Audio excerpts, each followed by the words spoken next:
Hello everyone and welcome back to Nate the Hoof Guy. On today's video, we are going to recap a couple of past trims and then we're going to follow up on these girls to see how they've healed. First in the chute is cow 334. She had a pretty significant lesion on her right front foot.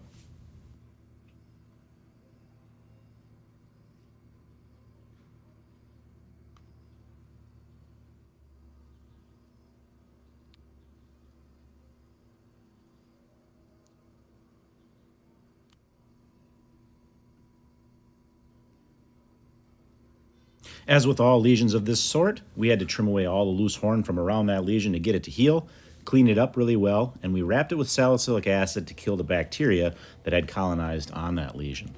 We wrapped it up and we let her go.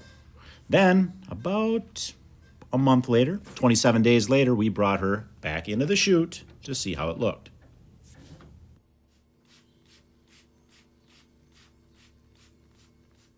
She's shown great improvement after 27 days, but she's not there yet. So we go through the same process again in hopes we can get this completely healed.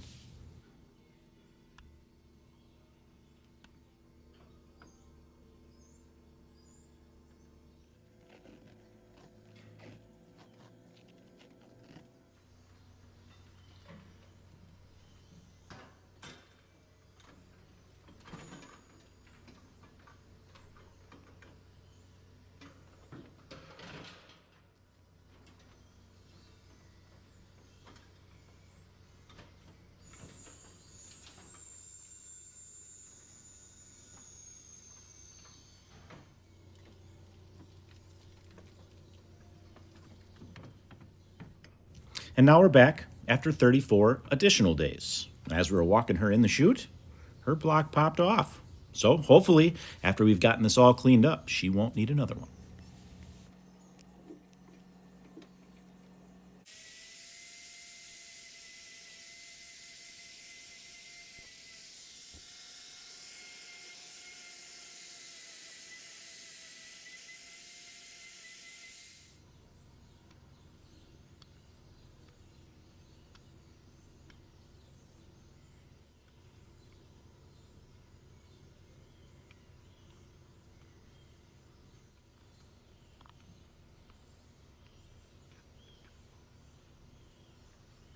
As we zoom in here, you can get a good shot of where that lesion was and how it's healed up.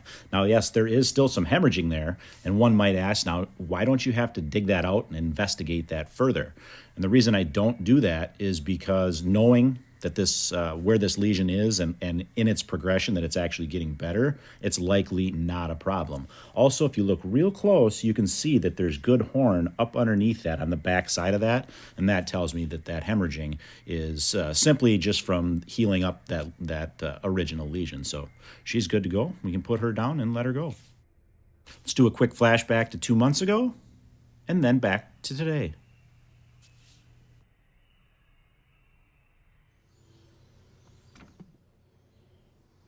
I get a lot of requests for head scratches, but as you can see, not all cows appreciate that. She's saying, nope, all done.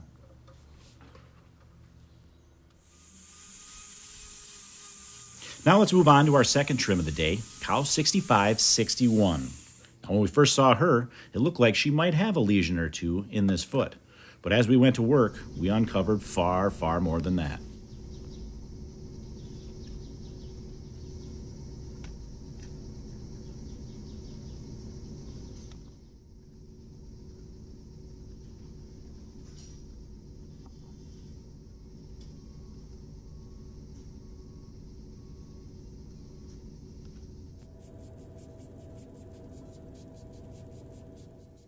After the cleanup was complete on this foot, we ended up finding multiple lesions, all with little pockets of dermatitis growing on them.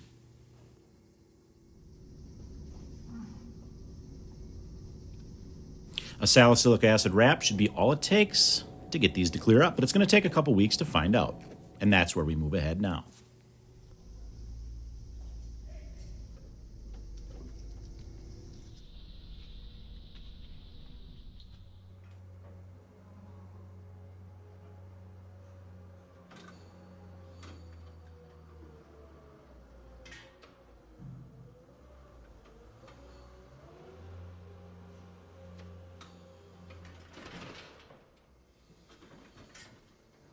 Now you may notice the scenery has changed for this next trim, and that's because she has moved to the dry cow barn. That's the area where they go and rest before they have their next calf. So that's where we pick it up now after 3 weeks of time.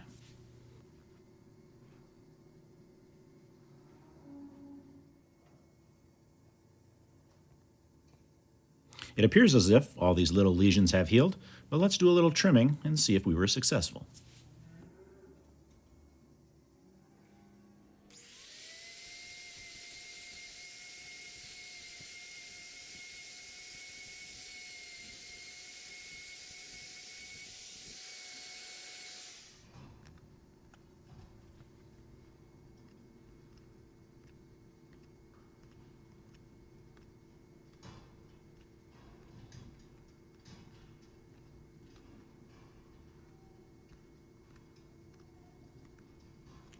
For those of you that watch and wonder why I don't take down that heel a little bit further to give more relief on that injured claw, this is a perfect example of why I don't do that. Now that we're getting to take a look at these lesions, we can see they've healed. And because I haven't lowered that heel, it's now going to be balanced when I remove that block off. If I were to have taken that way down to take more pressure off of that, then guess what would have happened? Even though I'm going to be able to remove this block now, that heel would be so much lower than that lateral claw that we wouldn't have balance at that point. So doing it this way, I'm able to provide the relief with the block, keep that heel height really nice and thick. That way, now that these lesions are healed, when I do pop it off, she's perfectly balanced. Of course, there's going to be a low spot where these lesions were, but that's okay because I've got good heel height and I've got good sole thickness at the toe. And even though we've got a low spot in the middle, we're going to have good balance with that claw. As you can see here, those lesions have healed. So we're in a good place now, and we can pop this block off.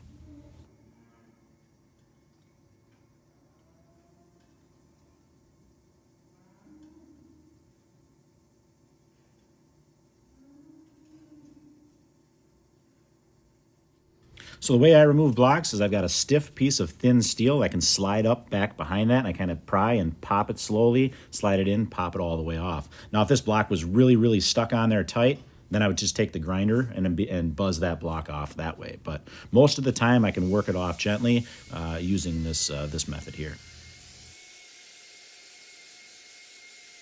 If you have not seen either of these original trims, I will put that link in the description below, and you can go back and take a look at those.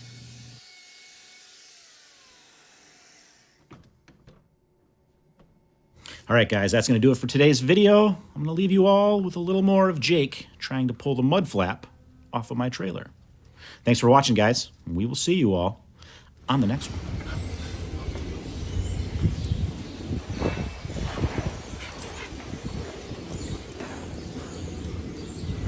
I caught you. I caught you.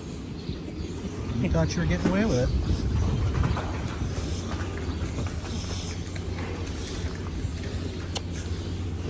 Yeah, I busted you.